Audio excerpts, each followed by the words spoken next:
Another edition here of Getting There with Guys, where we talk about the career journeys of athletes, coaches, media members, business owners, and more from upstate New York. We've got a media member with us. He's out in Watertown. He's got Capital Region connections. He's got upstate New York connections. Zachary Grady joins us.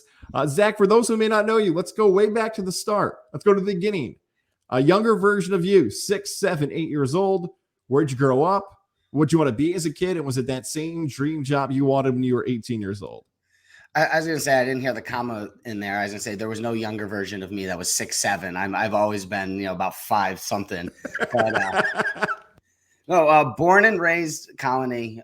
So whether that's upstate or whether that's Capital Region, I'll let that for the people in Albany decide, and they can make those boundaries and those lines. But Colonie, New York, grew up a Colonie Raider, played sports a Colonie Raider, graduated, played lacrosse, played football, got the chance, and, humbled, honored to be able to play for Coach Ambrosio and be on some of those teams that he coached in his, numerous seasons at Colonie.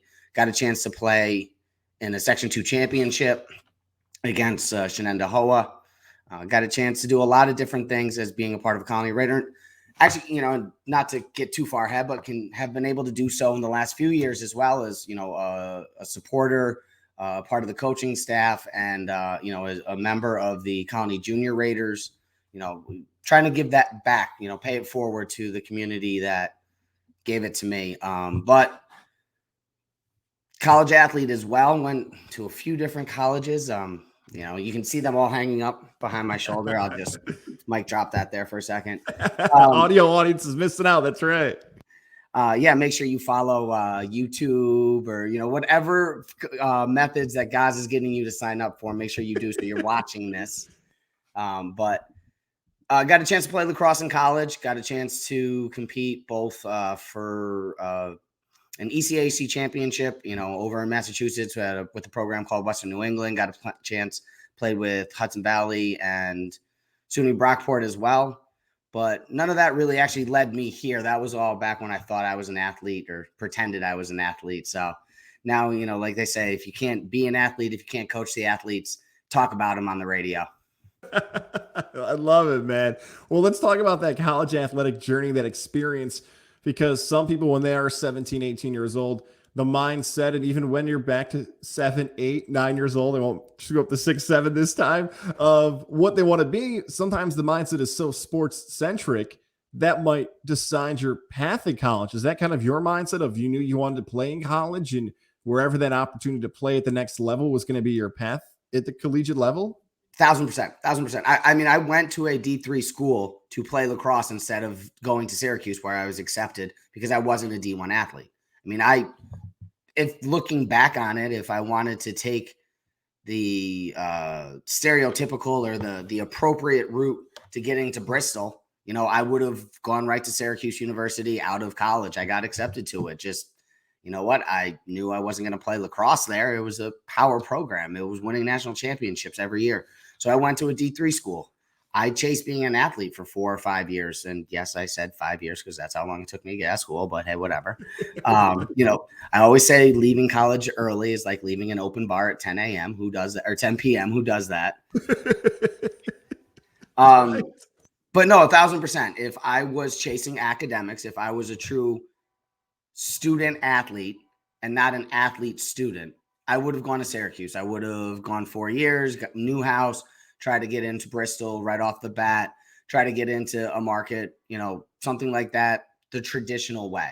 I did it a different way. I went to be an athlete for 4 years, and I can't regret it because a very, very small amount of people can say they were a collegiate athlete. A very, very small amount of people share those experiences that I've had, and a lot of those have given me the perspective and the ability to kind of look at the industry different now. And it gives me an advantage that someone who just does the typical college route doesn't have. So I certainly don't regret any of my choices. I wouldn't have changed any of my choices, but I wish maybe I was a Syracuse alumnus. But certainly, the schools that I have gone to, I'm very, very proud and honored to have those diplomas hanging up on the wall behind me. Well, let's talk about that recruiting process, though, because you did play lacrosse. The recruiting process, especially the D3 level, I think gets a bad rap sometimes. Of yes, sure, sometimes you might just have open trots and bring people onto the team because it's a non-scholarship level, but other times it might be your story of, are you looking at majors when you're deciding a school? Are you looking at playing time? Are you looking at geography that your family can go to games? Take us through that process when you were 17, 18 years old of who was recruiting you, what schools, and how did you ultimately make that decision? Well, let's get one thing straight. Whether you're a D1, D2, D3 athlete, it is at the D3 level is a non athletic scholarship. It does not mean that you cannot qualify for academic scholarships that you are eligible to qualify for, that you just find out because of a coach or an assistant coach or a trainer. Yes. So certainly when I went to where I went of my freshman year, the decision to go to Western New England College, it was based upon a few different things.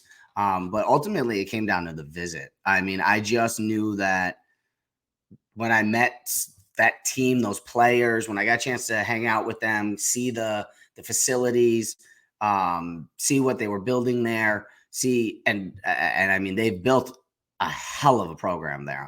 All credit to that particular program. And I mean, they played a very, very, very small part of my life. Seeing I only went there my freshman year, but the recruiting experience, that whole thing, it opened up my eyes to, that winning culture, that way to build not just a championship team, but a championship program that I've looked for in every one of the companies that I've worked for, whether it be in the finance world, the sales world, the radio world, and now the television world. I love it, man. So let's go to that fifth year. When college ends, they tell you have to leave campus. You may have to graduate. What does that world look like for you? You kind of give me a little hint there. Finances, sales, maybe. When you have to graduate, what is that next path for you, and what industry are you pursuing? Well, I mean, look, when I went to school the first time, and I always have to clarify that because I've gone to school, unfortunately, a couple of times. Also, I have to learn where my cough button is here on the Yeti mic. So I'm leaving that in, by the way. This is a teaching podcast. That's staying in. Yes, that's absolutely staying in, and that's a fine as well. I'll put my $2 on the table. Credit damn that a part of the Stugotz Army. Absolutely. Actually, I think that's a $5 fine. My apologies. Now it's a $10 fine because you screwed up the fine, right? The people are loving this. Now I've lost my complete train of thought as well. I just.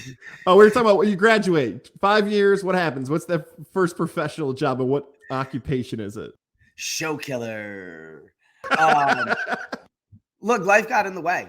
When I graduated from college, when I was pursuing my first degree, I thought I was going to be a history teacher. And I wanted to be a history teacher because I wanted to be a high school football coach, and I wanted to be a high school lacrosse coach.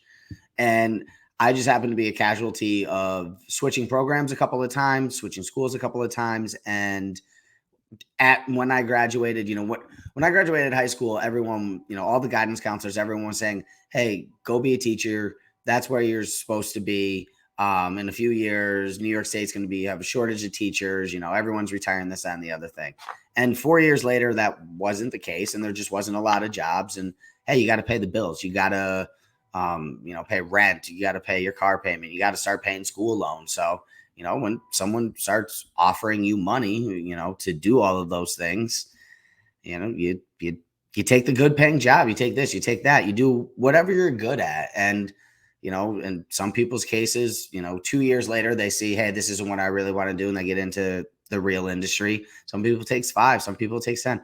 Some people retire as a state worker or a lawyer or this, that, or the other, and not taking shots at any individual industry. I don't know why those two were the first that popped, but some people just retire from a job that they didn't want to do. They just did because, that's what they wanted to do, or that's what paid the bills. I'm thinking of, and maybe it's a bad Instagram reel or TikTok that I've seen too many times, but that movie with George Clooney and J.K. Simmons, where, he talks about, I wanted to be a chef, but I sold my soul. And 30 years later, only because he got fired, you get the opportunity to actually do what you want to do. Luckily that it didn't take me as long.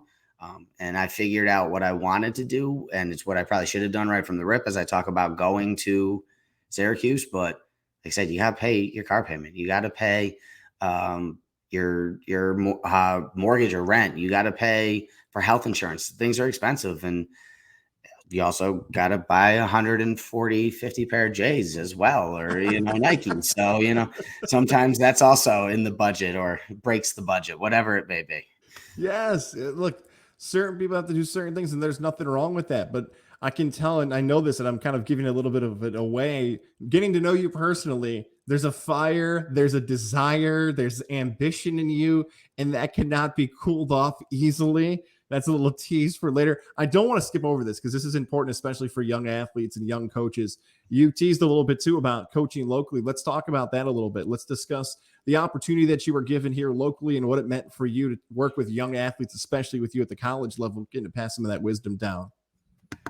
Yeah, no, absolutely. I've been blessed to be able to pay forward some of the things that, as I already mentioned, Coach Ambrosio, but certainly the current coach that's there, Coach Barrett, I was able to play for him as well growing up.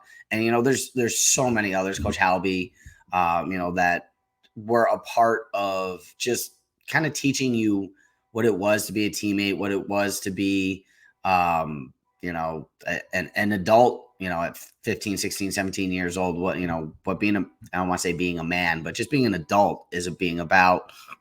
And, not to sound cliche, but what being a Raider is all about. So the opportunity to be able to pay it forward, the opportunity arose because of a sponsorship partnership with the Junior Raiders back when I was working in finance. But I was able to, just give back enough and develop enough connections and relationships. And certainly, the program at the Junior Raider level led by Art Eastman and TJ Blakely is just a staple of how you build a culture. And, I know that ultimately, the last couple of years have been lean for the Raiders, but look, Shen, Shaker, CBA, all not just in your division, but right in your backyard. They're three of the top 10 teams in the state. But I have no doubt that Barup and Art Eastman and TJ Blakely and the way that this program is trending, that one day we're going to be talking about the Raiders in the same exact way. We've got coaching, we've got athletics, we've got sales, we've got finance. You're doing it all. You're grinding through it. You're making some money, but there's something back in wherever it is, the heart, the brain, the pit of the stomach. I've heard it put in different spots on people's bodies, that you want to make a career change. You want to do something different. So walk us through it here, especially for people. We're taping this in November of 2022, that the world continues to change. They might be thinking about this as well. Walk us through the process of what kind of sparked your interest of making that career change and what you started to pursue.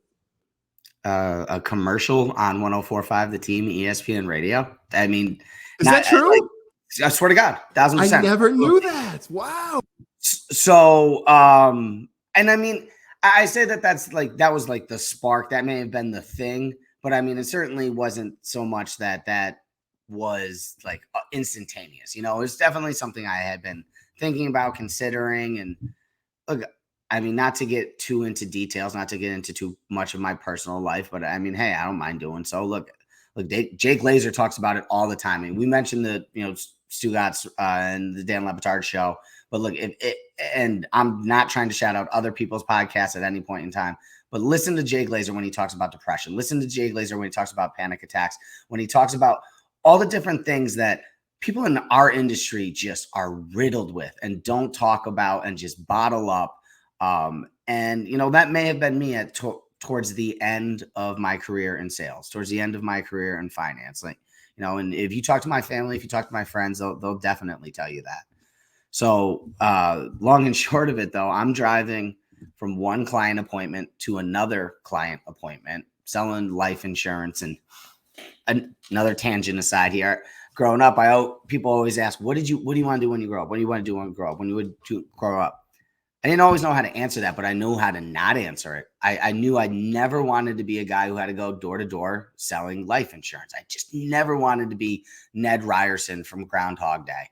And if you get that reference, then you know how old I am. So, I was just never wanted to do that. And then I found myself doing that. I found myself in my car going from one house to the next in the middle of winter trying to sell life insurance. And it's not what I wanted to do. So I'm sitting there listening to 104.5 The Team, ESPN radio. And I honestly, I can't tell you what show it was. It might have been SVP. I actually, you know what? It was definitely the Dan Le Batard show. 1,000% when ESPN was carrying Dan Le Batard, because I heard a commercial for the Dan Patrick School of Sportscasting. And I thought it was a joke. I know that Dan Le Batard and Dan Patrick are friends. I thought it was a joke. I thought they were spoofing Dan Patrick. I thought they were just messing with him. I don't know what it was. But then I heard the commercial twice, and then 3 times, and then 4 times. And then I actually started looking into it. And then I found out that in the first graduating class from the Dan Patrick School of Sportscasting, there's a kid by the name of Adrian Donnelly, who is also from the Capital District. And when I got a chance to talk to him, and then I got a chance to talk to some of the instructors that are part of that program before I actually made the decision to leap. Yeah, like that's what it was. It was a commercial that I heard on the radio. Incredible, man. The work of marketing, the work of advertising at its best. I want to go back to something you said there. I don't want this to slip by, because this is rare at college at any level, whether it be career specific, community college. You reached out to the professors before becoming a student there? Yeah, absolutely. And again, I don't know if it was the skepticism that I'm 35 years old, you know, because when I went back, I was 34, 35 making the decision. And it's like, am I going to go back into debt? Am I going to change careers? Am I going to move to Orlando, Florida to go back to school with a bunch of 18, 19-year-olds? And later on, make sure we'll talk about my first day there, because it was definitely a 21 Jump Street moment, two-strapping through campus. But yeah, I mean, to make that decision, and not just to make that decision, but then to tell my family about that decision. Look, I own a house at that point in time. You know, I got to find someone to rent my house out. I got someone to mow the grass every weekend during the summer. And God, I hate the leaves to do those things. And, you know, not just that, but, you know, take care of, you know, look, I'm an Italian from West Albany. You know, our family is tight. So to make the decision to say, hey, I'm moving 1,100 miles away, to make the decision that I'm going back to school, that not only I'm going back to school, I'm going back to school and doing it the right way, full-time student, not doing, hey, let's do it online, let's do a little bit here or there. No, just 100% investing for the time it took. It was jumping off a cliff. You know, when you're 18, you can make those decisions. When you're 35, you're supposed to have a 401k and kids. Like, so all of that, just to be able to do all of that, I needed to have the reinsurance. I needed to know I wasn't just getting scammed, that I wasn't going to the University of Phoenix online. Not saying that there's anything wrong Right. anyone who went to the University of Phoenix online. I'm just saying it. The Dan Patrick School of Sportscasting it's on a different level, and people still don't know about it right now. And people who don't know probably won't know for 3, 4, 5 years, until our alums are just everywhere in every market, just infiltrating. And the school is just on a different level. And if you take it seriously when you get there, yeah, you're going to get to Bristol. And in fact, you know what, guys? And you know it, actually, there's another intern that we both worked with that's in Bristol right now, Lauren. We both worked with her for a couple of weeks. She's in Bristol right now. So, you know, it's not something that you can't get there. No, it definitely can happen, man. And you mentioned that it's the Dan Patrick School of Sportscasting. And as an upstate New York person, a resident, a native, Capital District, however you want to label this, we've heard the stories in the past, and you know, the Ithacas, the Oswego's, the Syracuses that you referenced earlier, that these are usually the paths that people follow. And you aren't even pursuing those schools. You heard the commercial. You went after this. You wanted to do something unique. You get in. We don't even have to even talk about that side of it. I know there was probably a little bit of pressure of like, can I actually get into the school? You get into the school. So let's do the 21 Jump Street. There you are, Orlando, Florida. Some people know this is the spot of WWE's NXT, and I'm sure in a few moments we'll get to that as well. But let's do the 21 Jump Street. Here we are, Zachary Grady, into his 30s, showing up in Florida, Sunshine State, and things are a little different now. Listen, I'm going to pretend I'm Channing Tatum in this scenario more than likely. And if you are watching on audio, you know that it's probably Jonah Hill. And yeah, it is what it is. Look, I'm 35 years old, but I'm a former athlete. I'm a sports guy. I'm, a sneakerhead. And I'm going to a school that is predominantly computer drafting, 3D printing, video game design, music, audio. It's just not your typical ratio of what you think you would see. Not to mention, I'm 35. Times have changed. So yeah, I'm walking around with J's and I got my book bag on, one strapped, and my Beats and my baggy jeans like I'm LeBron getting drafted in 2003. And it wasn't the style. I realized, like, okay, the people here for the Dan Patrick School of Sportscasting, we're the 10%. We're the small group of kids. We're the ones eating in the corner at lunch. And it was just a funny moment. And I won't try to play into too many terrible stereotypes from cheesy 90s and 2000 rom-coms that I grew up on. But like, I just hope that I was a decent person in high school, and that I treated everyone the way they should have been treated and not judged anyone based upon whatever they wore or whatever they said or whatever music they listened to. I'm sure I wasn't, and I was a typical teenager, but I can only hope I was a good person. Yeah, our visual side, he's wearing a Notorious B.I.G. the Biggie hoodie. The thought that so many of those students were not born when Biggie had even been around is frightening, and it hurts me deep inside. No. The fact that if you listen now, Biggie's music is being used for commercials. Like, listen on a Sunday. Like, Biggie is being, like, I heard it the other day. It was either Juicy or Hypnotized, but it was on a Sunday. It was a car commercial. It was during NFL football. And it's just like, I feel like now the establishment is using Biggie, where when I grew up, like, I couldn't listen to Biggie because there's too many rap lyrics. And 13-year-olds probably shouldn't be listening to some of the rap that's out right now. So again, we'll move past this before I get myself canceled. So let's get into it. Let's talk about what happens at the Dan Patrick School of Sportscasting. Is it a 2-year? Is it a 4-year? For someone who might be interested in interested in this school, take us through what the curriculum, if it's any different than other universities and college experiences that people in your profession may have gone through. It is 1,000% different than other universities, other experiences, other campuses. And I say that where I think if I went to the Dan Patrick School of Sportscasting as an 18-year-old, and this, I have so much respect for the 18-year-olds that did graduate from the DP school, because there's no Greek life.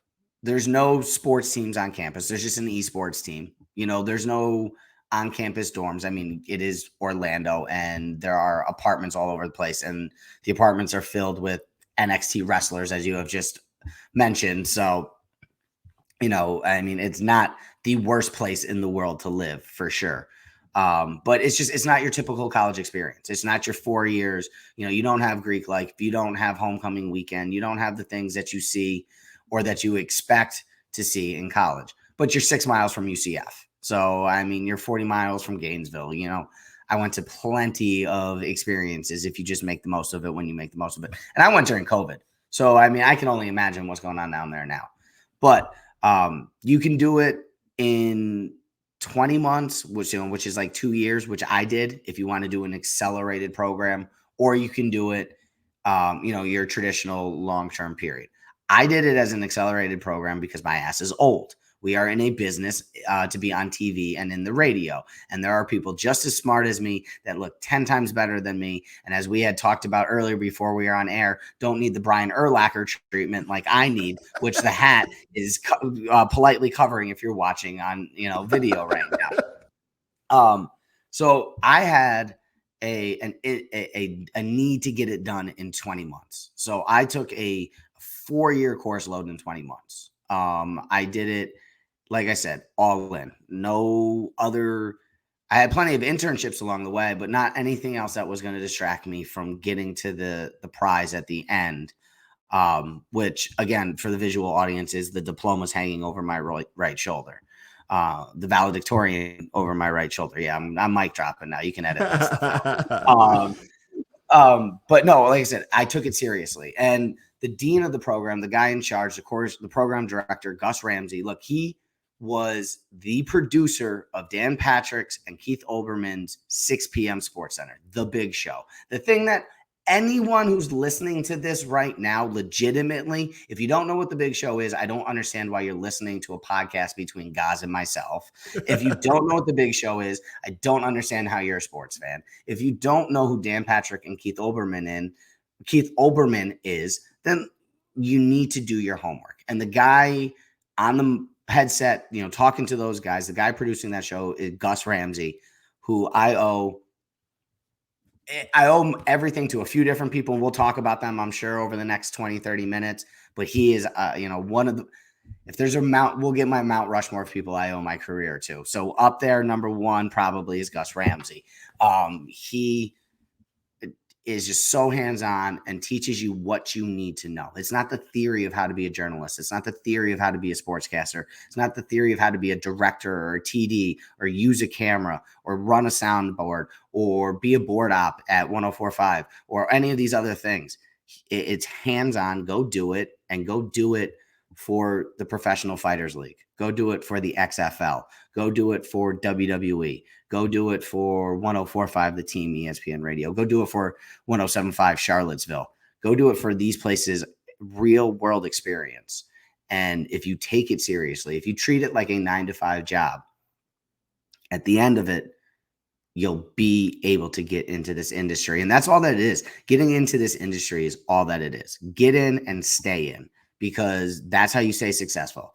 If you get in, awesome. Then stay in, because there's a lot of talented people right now selling insurance because they got into the industry at age 20 and then got out by my age. They did it differently. If you get in the industry, just figure out a way to afford to stay in. And afford is the key word there. 20 months, 4 years. That's insane. And COVID and internships. I don't want to underrate or underplay what you just said there, because there are going to be people who hear that and be like, how did he do all that? And I think the answer has been pretty evident over the last half hour of, go ahead. Yeah. Let me also throw in those 20 months, I drove to and from Orlando to Albany 14 times in 18 months. Woo! Because that's where the job was. Because certain months the job was in Albany, certain months the job was in Orlando, certain months the job was in Tampa. So I had to go where the job was. So in 20 months or 18 months or however many months it was that I went back and forth 14 times. The expression all in doesn't even have to be said there. It's pretty much self-explanatory when you hear about what you're doing. So you mentioned it. It's come full circle here for you, because you hear the commercial for the Dan Patrick School of Sportscasting on 104.5 The Team. You get an internship at 104.5 The Team. For our Capital Region outside listeners, you land on Roger Wineland's show, who's been here 30 plus years. You get to have this experience now of working in your home market while still in school, while covering teams you used to coach. And now you're getting the radio experience in the whole station that brought you to it as an intern in a whole different world, because look, you're a little bit of an older intern, but hey, now's the time to make my mark here. And it felt like that's what you did there. So, all right. So let me preference this. Let me first say that I absolutely love what I do right now. I love the company that I work for. I love being on TV every day. I love chasing down the stories I'm chasing and doing. And there are some other reasons aside that we don't need to get into at this point in time. But the 5-6 months from October 2020, through March, 2021, basically the football season, from week 1 to the Super Bowl, that when people say LTD, that's what it was. That was living the dream. Simple as that. That's from personal to professional to academic life. I know I can't go back to those times, but if I could recreate them, I certainly would. A lot of interns don't say that. A lot of people who aren't landing the job don't say what you just did, because they look at that and say, oh, it's a job, it's a college credit, I have to get what I have to do, I'm on to the next one. It's all different for you, because there's this effort that you're putting into this, and it feels like pretty quick you're seeing it pay off because this is sort of where you want to be, and you know you've got the goal in front of you, which is so rare again for people in your industry, in our industry, I should say. So again, this has nothing and is directed at nobody and has nothing to do with any circumstances specifically. But there's a lot of people who don't realize how damn lucky they are to be on air in the 60th biggest market in the country. Simple as that. They don't realize how lucky they are. They don't put the work, effort, and energy in. They take it for granted to be on. And actually, I will say this 1,000%. This has nothing to do with Roger Weiland or any of the people I worked with on that show. I'm just talking in general. For Albany to be the 60th biggest market in the country, like, you don't realize how special it is to be on those airwaves for 15 minutes or 3 hours or 4 hours or however long it may be. Like, put the time, effort, and energy in. So when I got the opportunity for my 15 minutes a week, my short segment, which then turned into more, at first it was 5 minutes, then it was 15, then it was a couple of segments a week. Then it was, hey, jump on Tuesdays as well. Like, you have to earn that right. And just not a lot of people, I think, realize how lucky they actually truly have it.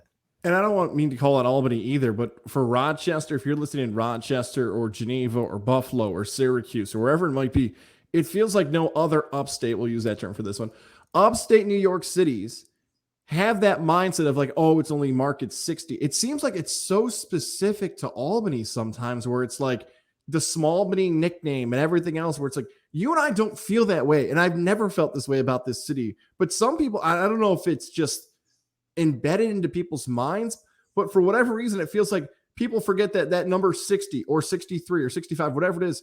There's 200 markets that are smaller if you care about market size. But it feels like Albany in specifically has always had a weird attitude about where they stand in that standings and don't take it as well as they should. Let me just right now list a few people off who did take it seriously. I'll start with Freddie Coleman. I'll start with Doug Sherman. I'll start with Roger Weiland. I'll start with yourself. Like shout out to our guy, Zach Bye. Yes, Zach Bye. Thank you very much. I appreciate it. I know there's going to be people who are going to be angry because I forgot about him. And there is, and oh God, I know there's another one that Andrew Catalan. No, and I'm not even thinking of. There's a giant one that I'm thinking of from Niskayuna that was on ESPN radio, like nationally syndicated for a little while too. And I'm going to blank on that. But so I'm just going to say Freddie Coleman again. Shout out to Freddie Coleman. Look, it's just, I don't know what it is. Like, yes, you have to cover some high school sports, which is awesome. High school sports are amazing. I love to go out. And when I got the opportunity a couple of weeks ago to shoot a Section 3 semifinal girls varsity soccer game, dude, I was smiling all day. I was ecstatic. I couldn't wait. I was only supposed to shoot one game. I was begging to shoot a second. I'd do anything to shoot a second.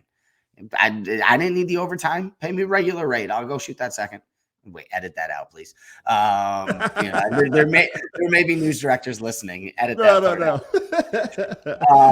It shows off that ambition, man. It does, man. I don't want to give it away because you mentioned the TV job, though. So let's talk about it. Job search post media degree, because you're in this incredible COVID full course. We're getting this degree. We're interning. So what happens post internship? Take us through that. Of where are you looking? Are you looking just New York? How are you applying? Are you doing radio, TV? How is this all coming together now as quick as you've graduated? Okay. I'm about to name drop a couple of people. So we can, if we had the Dan Patrick Look at Me Louis sounder, this would be playing right now.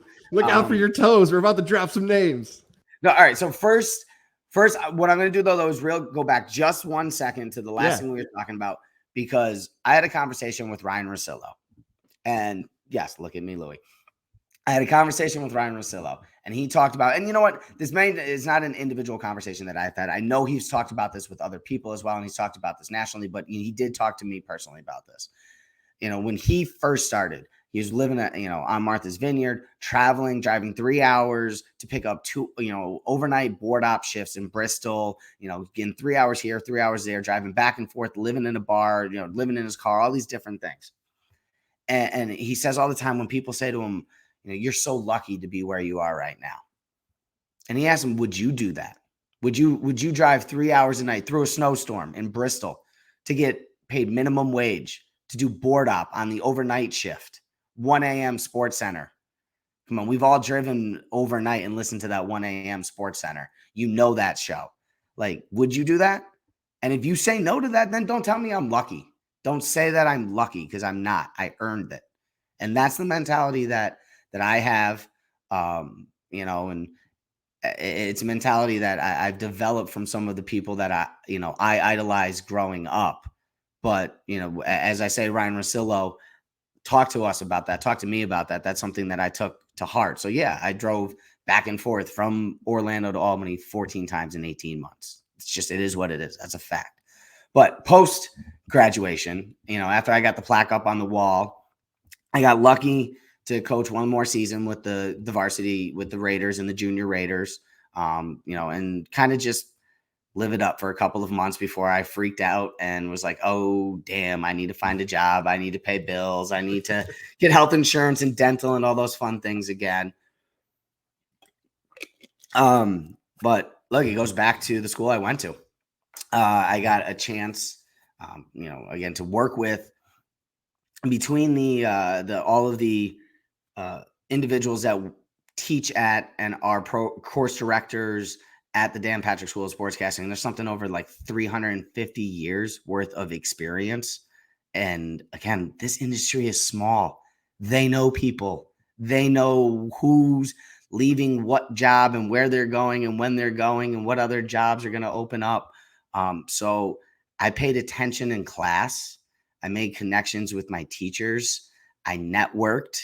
I got a bunch of internships, and I worked really, really hard. So when I graduated, I had a few different people and a few different options that's like was somewhat interested in me.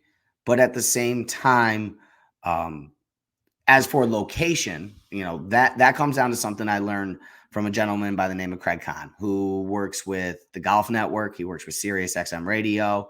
And again, this is someone who's big in this industry, who knows how it works and how to work the industry. And if you're serious about trying to get into sportscasting or sports journalism or broadcasting in any way, go figure out who Craig Kahn is and get his book and listen to what he has to say, both for his golf tips and his career tips.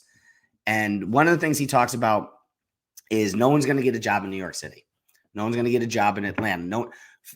Where the 32 NFL teams are, you take those cities, you're not getting a job out of college there. More than likely, 99% you're not getting a job. So if you want to go to New York City, you got to figure out how to get there. You think of New York City as MLB. All right, so where's AAA? And this might get me in trouble. AAA is Albany. So how do you get from AAA to major leagues? You got to play in AAA for a couple of years. Well, how do you get to AAA? Well, you got to play in AA. AA is market 189, Watertown. So find a job in AA, be good at it, make connections, network, meet people, do the job really, really well for 2-3 years, earn a couple of awards, put a couple plaques on your wall, and then go from 189 to market 60, play in AAA for a few years, and then go market 1, New York City, Big Apple, Empire State of Mind. That's how you get there. That's how you used to get there. That was the traditional way to get there. So that's my hope. That's where I want to be. And look, I will say this right now. If I'm Crash Davis and I'm playing AAA for my entire career and I'm the home run leader, and again, if people don't know who that is, please watch an 80s movie. There's so many good references. Come on now, get a list out. Yes. I would, again, if you aim for the stars and you land on the moon, I would be ecstatic. My career would be complete. If I finished in market 60 in my hometown covering sports, Tandy, hypothetically getting the reins passed to me from some individual who we will leave nameless at this point in time, but we both know who I'm talking about without talking about him in this market. Hey, yeah, that would be a dream come true. And at the same time, if you see me in Bristol in 5 years, don't be surprised by it. Don't be shocked by it. That's right, man. I always feel that ambition coming through on you. I want to give love to Watertown though, because I've been there. That was I love Watertown, man. I love Watertown. My first job out of college. I love the area. The only time it's not great is when you look at a map of the U.S. and it's legit the coldest place in the country. That will happen. I'm sure you've noticed it. But Watertown, there are some passionate sports fans. I know you're getting to do some cool stuff when we're going to tape this in November 2022. The election's on the way. You get to see those passionate fans up front in the North Country doing their thing, and some fun election stuff you got coming over there. Okay, there's so much you just talked about. So first and foremost, when it comes to the cold, I actually spent January of this year in Orlando. It was my last month in Orlando before I moved to Watertown in February. So here's a piece of advice for anyone who has a job and has a couple of weeks before they go start at that job. Watch the news. Listen to the show you're about to go be a part of. It's just, so for a month when I was living in Orlando, I was actually watching local news in Watertown, New York. In January of 2021, the temperature for 18 days did not reach zero. Did not reach zero for 18 days in January, setting a record. Meanwhile, I'm in Florida at the pool, a little drink in my hand with an umbrella, just thinking, what the hell did I do? What did I sign up for? What is my problem? And side note, as well as this is all going down, I get a phone call from another opportunity to actually possibly be on the radio, hosting radio. But, again, a lot of different factors included. I know I made the right decision.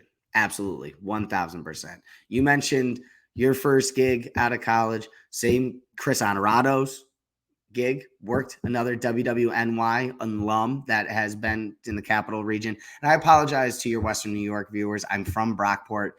I went to school in Brockport. I've spent many nights in Rochester. I've had my share of garbage plates. Much love to the 585. I don't mean to keep it 518 centric. I'm in the 315 right now. So anyone listening to Central New York, anyone up here in the North Country, make sure you tune in WWNY 7.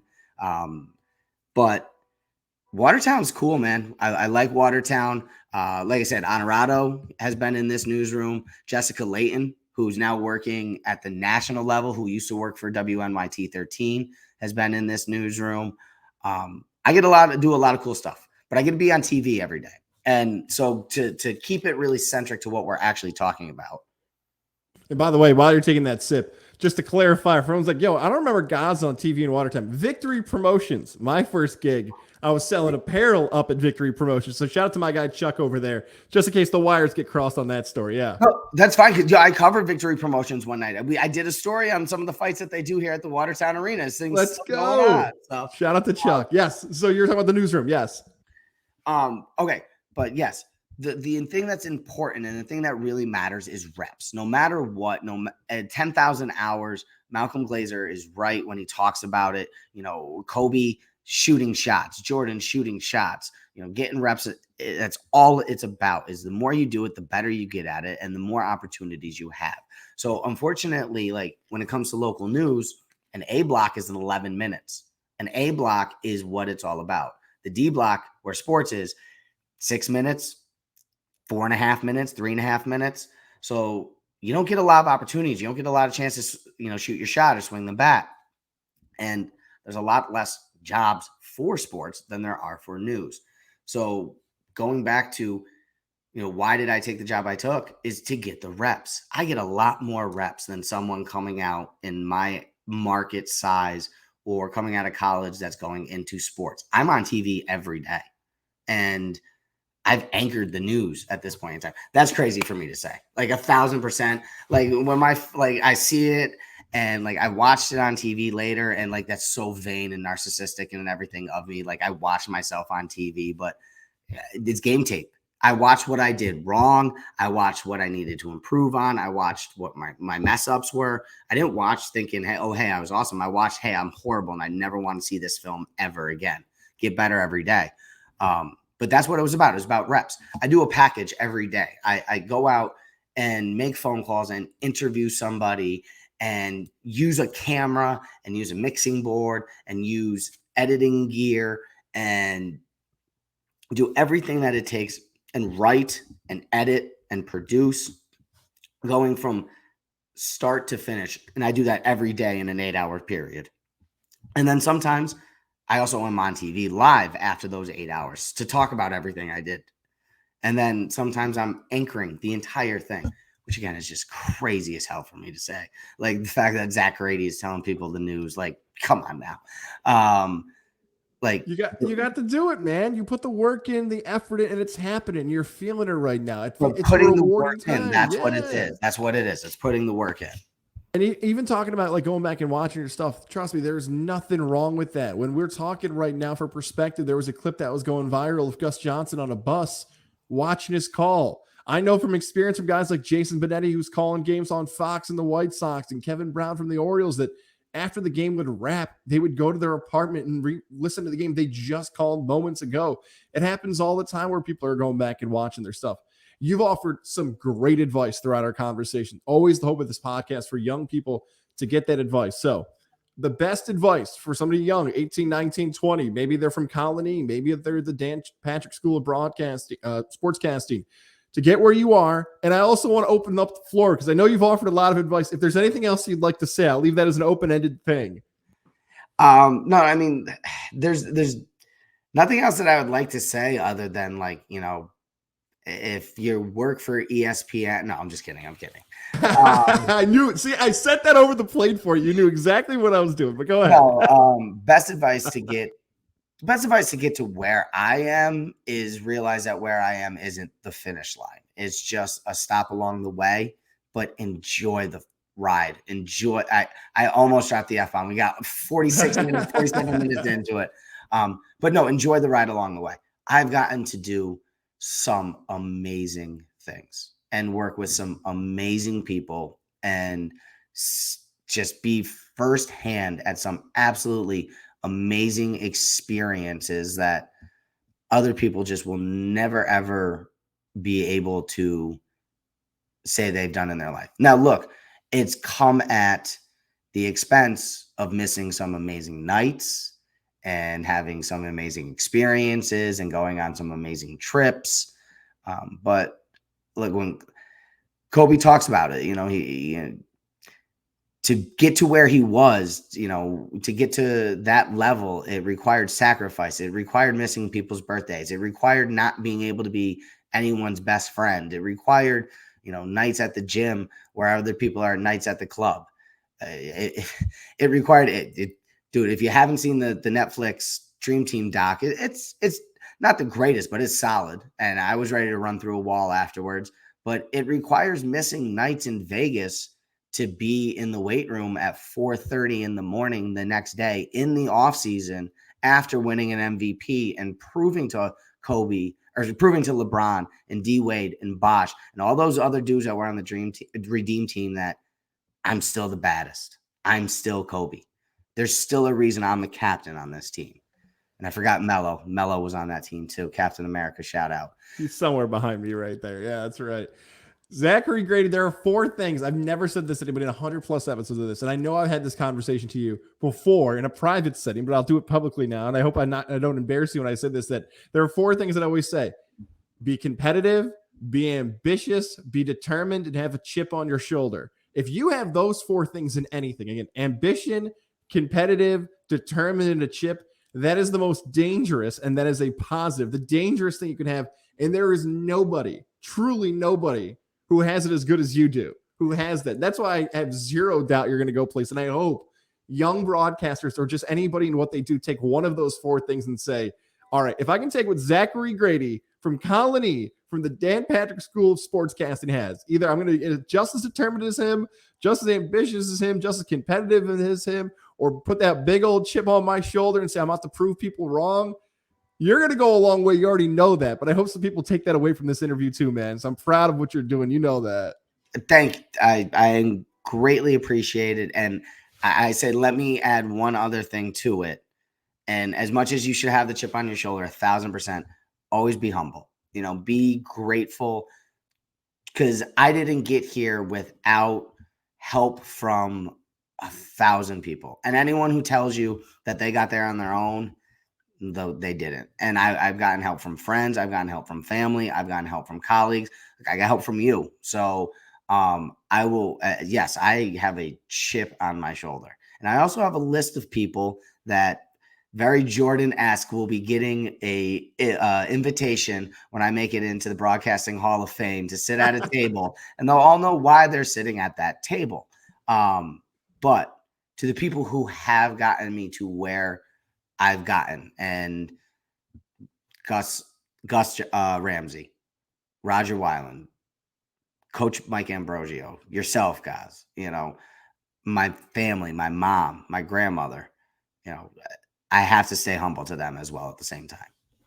Tag this on your phone, download it, play it 6 months from now, play it 2 years from now, whatever it is. Be like, oh yeah, I remember when that Zachary Grady was on Getting There with Gaz and he called a shot, and I felt that through the whole the iPhone, YouTube, whatever it is. Thank you for doing this. I'm so glad we got to talk. I waited long overdue. You and I have some stories to share off the air that we will continue to do that. About why we had to wait so long. We'll just let people think about that mystery. We'll keep that between you and I, why we waited so long to do this one. Thank you for doing this. I know it's late at night when we're taping this. Keep crushing it in Watertown. I owe you a garbage plate or some other great food up in the North Country. Go ahead, yeah. No, let me, as you say, garbage plate. Let me just get some shameless plugs in here at the end of the show. Let me get some likes, follows, and retweets here before we're all said and done. Do it. You get it right now. The floor is yours. All right, make sure that you go out, please. And I know it's cheesy. I know it is what it is, but I'm trying to earn my blue check mark. I'm trying to get verified here. I'm trying to make it legit. Oh, and you had talked about the election. I will be in the Capital District actually on election night, which is amazing. I cannot wait to be standing be doing live shots next to WNYT and WTEN and WRGB with the WWNY mic flag, showing, hey, market 189, whatever. I'm still the best reporter there is in the room that night. I'm so excited to be there on November 8th. So looking forward to election night and everything I've done election coverage wise leading up to there. So make sure you go check it out. I got some cool stuff that I've done with Congresswoman Elise Stefanik and candidate Matt Castelli coming up this week. But check out my Twitter, my Instagram at uzig. I'm Zag, because that's what it is. uzig. I'm Zag. And make sure coming out the new season starting January 1st, 2023, the Empire State of Mind podcast returning. Free agent at the moment, but there are some negotiations that will be had. Returning January 1st, 2023. Make sure you follow at Empire State of Mind podcast on YouTube, Instagram, Facebook, Twitter, everywhere you can download, find it on Spotify, find it on Anchor. New episodes coming January 1st, 2023. Not just following the Mets, but everything to do with the Empire State of Mind when it comes to sports. I could have easily put that in the info, but I wanted you to keep getting reps because, you plug all that good stuff. That's all going to be on our info on our audio side. You got a live read I need to do? You got anything? Anything I got to promote real quick? No, I'm good. Thank you for doing this, my friend. Keep crushing it, man. Looking forward to following your work as always. Yes, absolutely. No, hey, thank you for having me on. Like I said, when you texted me, I've been waiting for the invitation. There was not even a second of thought before you got the three bubbles and the ellipsis of my man is typing back. And he also texted me during deadline. It was between 4:30 and 6, where I don't answer anyone's text. And as soon as I saw it, I was like, yes, absolutely, 100%. I am so happy to have been a part of this last hour.